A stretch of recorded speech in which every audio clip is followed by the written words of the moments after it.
ဒီနေ့ဗီဒီယိုကိုမေးခွန်းလေးတစ်ခုနဲ့စပြီးတော့ဖွင့်နေပါတယ်မင်းကမင်းအိမ်မှာမင်းနေတယ်မင်းအဖေလည်းအဲ့အိမ်မှာနေတယ်မင်းအဖိုးလည်းအဲ့အိမ်မှာနေတယ်မင်းအဖိုးရဲ့အဖေကလည်းအဲ့အိမ်မှာနေခဲ့တယ်မင်းတို့မိသားစု50လောက် generation 50လောက်ကနှစ်ပေါင်း200 250လောက်အဲ့အိမ်မှာနေခဲ့တယ်တနေ့ကျတော့မင်းတို့အိမ်ကိုဟိုးကီလိုမီတာ9000လောက်အဝေးမှာရှိတဲ့လူတစုကရောက်လာတယ်ဒီအိမ်ကလွန်ခဲ့တဲ့အနှစ်3000လောက်က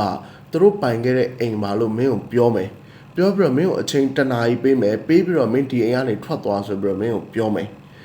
အဲ့လိုပြောတဲ့အခါမှာသူတို့ဘက်မှာလက်နက်ကင်ထားတဲ့ရဲသွမို့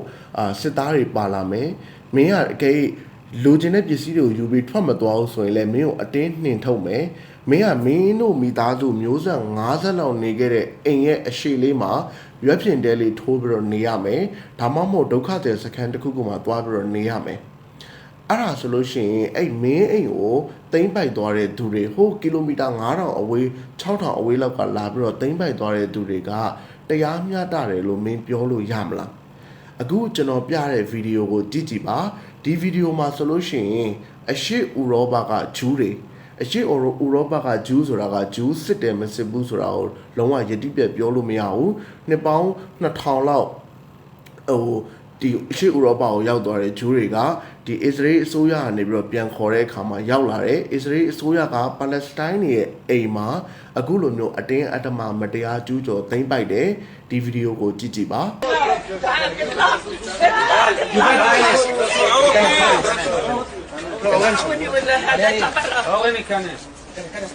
لا اطلع برا انت كمان اطلع برا اطلع برا اطلع برا برا برا اطلع انت كمان اطلع برا انت كمان اطلع برا يخرب بيتك حيوان اطلع برا مالك انت اوعى الدرج يا اولي يما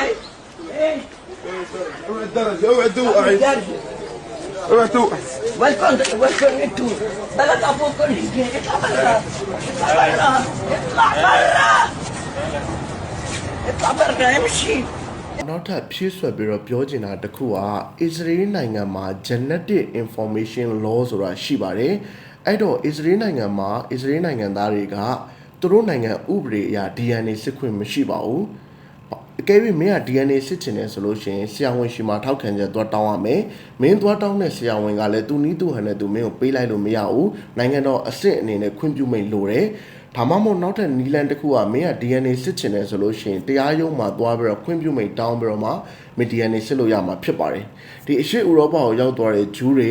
သူတို့ကိုသူတို့ဂျူးဖြစ်ချင်းမဖြစ်ချင်းကိုတော့မှယတိပြတ်ပြောလို့မရတဲ့ဂျူးတွေကိုသူကဒီအစ္စရေးနိုင်ငံတွေကိုအစိုးရပြန်ခေါ်ပြီးတော့ဒီပါလက်စတိုင်းတွေရဲ့အိမ်မှာအတင်းအဓမ္မပါလက်စတိုင်းတွေကိုနှင်ထုတ်ပြီးတော့အခုလိုမျိုးနေထိုင်ခွင့်နေပေးတယ်ပါလက်စတိုင်းတွေကြတော့သူတို့အိမ်ရှိမှာရွက်ဖြင့်တဲလေးနဲ့ပြန်နေမနေလို့ရှိရင်အနီးဆက်ဆုံးဒုက္ခသည်စခန်းမှာသွားနေရတယ်ဆိုတော့ဒီအချင်းရာကြီးတစ်ခုလုံးကြီးကဖြစ်ပျက်နေတာကအခုကျွန်တော်ပြတဲ့ဗီဒီယိုတစ်ပုဒ်ထဲမှာလည်းမဟုတ်ပါဘူး YouTube မှာသွားပြီးတော့ကြည့်မယ်ဆိုလို့ရှိရင်ဒါမျိုးဗီဒီယိုတွေကိုထောင်တောင်းမကတွေ့နိုင်ပါတယ်နေ့စဉ်ဒူဝဟိုးလွန်ခဲ့တဲ့အနှစ်3-40လောက်ကနေစပြီးတော့ဒီနေ့ဒီဗီဒီယိုရိုက်နေတဲ့အချိန်အထိပါလက်စတိုင်းတွေကဒီဒုက္ခကိုခံနေရတာပါဒါပေမဲ့ဓာကြီးကိုကဘာကြီးမှာပြောမဲ့သူမရှိဘူးစုံမဲ့သူမရှိဘူးဒီ British နဲ့ပြင်သစ်နဲ့ American နဲ့ပေါင်းပြီးတော့လူပြူတွေကဒီမြေပေါ်မှာရှိတဲ့နေခဲ့တဲ့သူတွေကိုပေးခဲ့တဲ့ဝင်တော့ဝင်ပိုးကြီးရဲ့နောက်ဆက်တွဲတွေကိုလည်းသူတို့ကနှုတ်ပိတ်ပြီးတော့နေပါတယ်။ဘာမှသူတို့ဘက်ကနေပြီးတော့ဒီမတရားမှုတွေနဲ့ပတ်သက်ပြီးအတန်ထွက်တာတွေမရှိပါဘူး။အရင်မတရားဖြစ်လာလို့မီဒီယာ attention ရလာတယ်ဆိုလို့ရှိရင်လည်းသူတို့ကမကောင်းတဲ့လို့တစ်ခုဝင်ပြောတာလွယ်လို့ဘာမှမလုပ်ပါဘူး။ဒီလူပြူတွေကကဘာကြီးမှာတစ်ချိန်လုံးကလူတွေတက်ခဲ့ရုံနဲ့မကဘူးနောက်ဆက်တွဲဖြစ်နေတဲ့ပြဿနာအားလုံးရဲ့အဖြေတကယ်ခံကလည်းဒီလူပြူတွေပဲဖြစ်ပါတယ်